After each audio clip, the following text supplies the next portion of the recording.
In a car, a woman engages in a brutal fight with a man. She manages to shoot him in the head after a fierce struggle. 5 years earlier, the same woman, Riley North, works as a banker in Los Angeles, struggling to make ends meet. Her husband, Chris, owns a failing mechanic shop, and they have a 10-year-old daughter named Carly. Chris's friend attempts to convince him to rob Diego Garcia, a powerful drug lord. Chris declines, but Garcia, who has already discovered Chris's involvement, orders his men to make an example of him. When Riley and Chris take Carly to a carnival for her birthday, Diego's men open fire, killing Carly and Chris and injuring Riley. Despite her injuries, Riley is able to identify the shooters.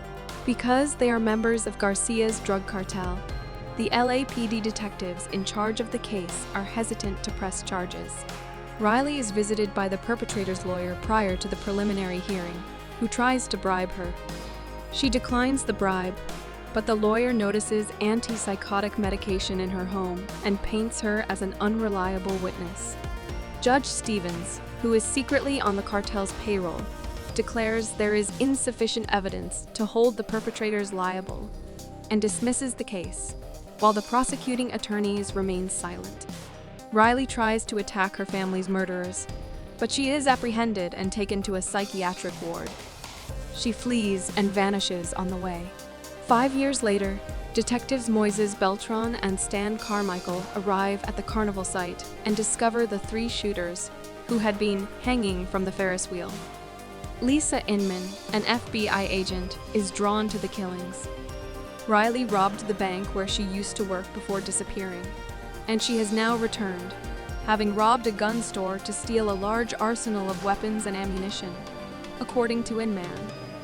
Riley blows up Judge Stevens' house after killing the defense and prosecution lawyers involved. The police decide to inform the media about Riley, sparking a social media debate between those who see her as a hero and those who see her as a criminal. Riley goes to a business that is a front for Diego's money laundering and kills the majority of his men. Diego realizes Riley is to blame for his recent shipment disappearances and decides to kill her. Due to recent changes in crime patterns in the area, Inman discovers Riley has been living on Skid Row. She discovers Riley's van, which is full of stolen weapons, and learns that the locals regard Riley as their guardian angel for keeping them safe. Riley survives a trap set by Diego, follows his henchmen to Diego's home, and kills all of his guards. When Diego's young daughter, who reminds her of her own murdered child, interrupts her as she confronts Diego, she hesitates, allowing Diego to wound her. She flees as law enforcement arrives on the scene. Inman calls Carmichael to Skid Row to wait for Riley. But Carmichael, who is secretly on Diego's payroll, shoots Inman and informs Diego of Riley's likely destination. Riley returns to Skid Row, where Diego's men are swarming. She kills several of them before discovering Inman's body. Riley uses Inman's phone to alert both the media and the police to the scene, and confronts Diego, stalling him long enough for the cops to arrive.